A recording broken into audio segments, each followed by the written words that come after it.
My name is Jill Cox. I'm a director with Usborne Books and More, and today we're going to be talking about family reading rituals and traditions.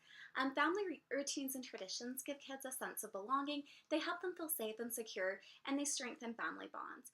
Creating family traditions around reading also helps children build a positive association with books, helps them internalize the importance of learning, and it gives parents an opportunity to talk through stories and instill values. The most common reading ritual or tradition is bedtime stories. And the awesome thing about bedtime stories is that kids know that regardless of what the rest of the day was like, they're going to have some quiet, enjoyable time with their parents. I just want to show you a couple of my favorites for bedtime stories. For little tiny ones, we have our new Peek Inside a Fairy Tale Little Red Riding Hood. It's got really adorable illustrations that you can peek through to every page. There's some awesome flaps, and it's just a great way to introduce this classic story to little teeny kids. We also have our phonics readers, and they are great storytime books too. This one's Raccoon on the Moon. We have so many of these. We even have some combined volumes that are a great deal. But the rhyme, rhythm, and repetition and the cute illustrations make these a great choice for bedtime. I have to say right now, probably my favorite storytime book is our 5-Minute Bedtime Stories. This book is fabulous for little ones because the stories are short and sweet and the illustrations are just cute and calming. It's filled with original stories written by Usborne. I definitely wish I would have had something like this when all my kids were really little. We also have a 10-minute bedtime stories that feature slightly longer versions of classic fairy tales and fables if you're looking for something a little bit longer.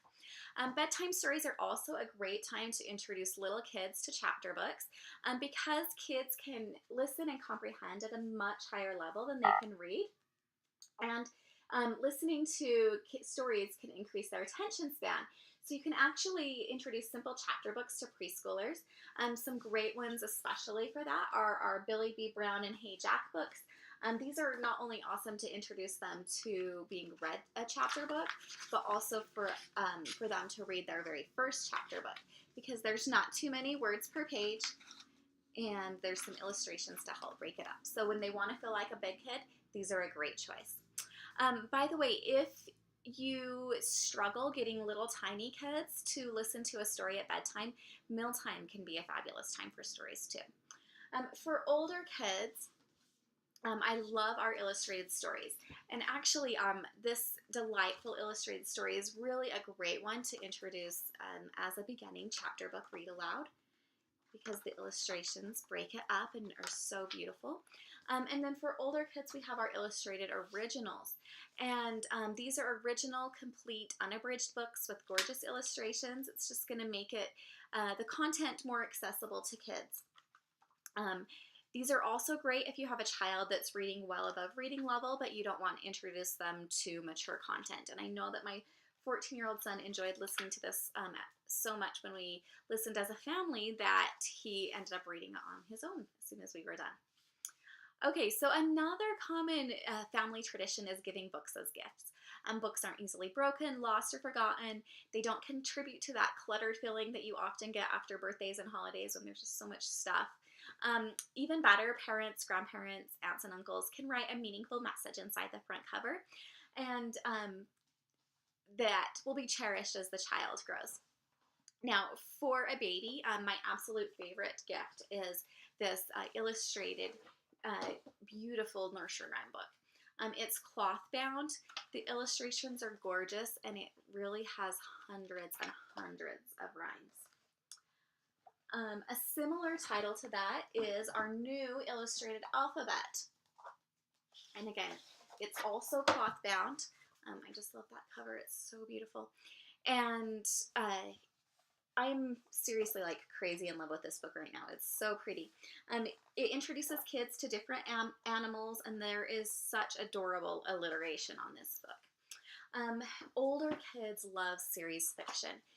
Teens and tweens are just crazy about series fiction. These are two of our new series that I know are just going to be really, really popular. Books can also help with life transitions. I know that my mom had a tradition of giving us a children's book when we went away to college.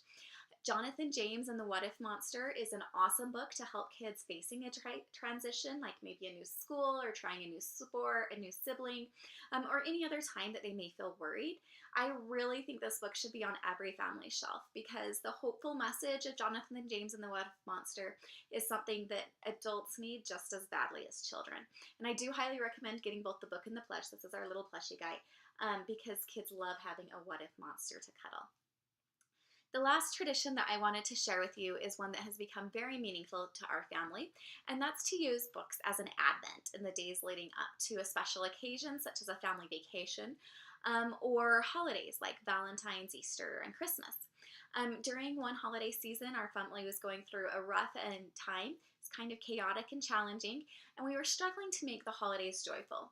Then I saw something on Facebook about wrapping books and putting them under the tree and letting the children open one a night for the 12 days before Christmas. So we had a lot of books, so I decided to give it a try. I selected books that would appeal to a wide range of my kids, and I wrapped them up and put them under our tiny tree. And opening that new book each night and then reading it as a family or doing the activities together, if it was an activity book, became the highlight of our Christmas season. Even the know-it-all tweens at the time treasured that time each night, and it really did become a special tradition. This tradition takes a little planning, but it's so worth it. If you'd like to give something like this a try, of course you're going to select books that are going to work with the ages of your kids in your life. Something that I learned having a wide age range of kids was nonfiction books and picture books and illustrated stories worked really well. And this year, something that worked really well for us was the picture book gift set. This is an amazing collection of awesome picture books, classic fairy tales and stories. There are 20 in there, and it's $69.99, so for 20 stories, that's a pretty amazing value. The illustrations are just adorable in some of the books, and in others, they're absolutely gorgeous. And this makes an awesome gift that can later become part of your bedtime story ritual. So thank you so much for watching, and I hope that reading rituals and traditions become a meaningful part of your family life. Thanks.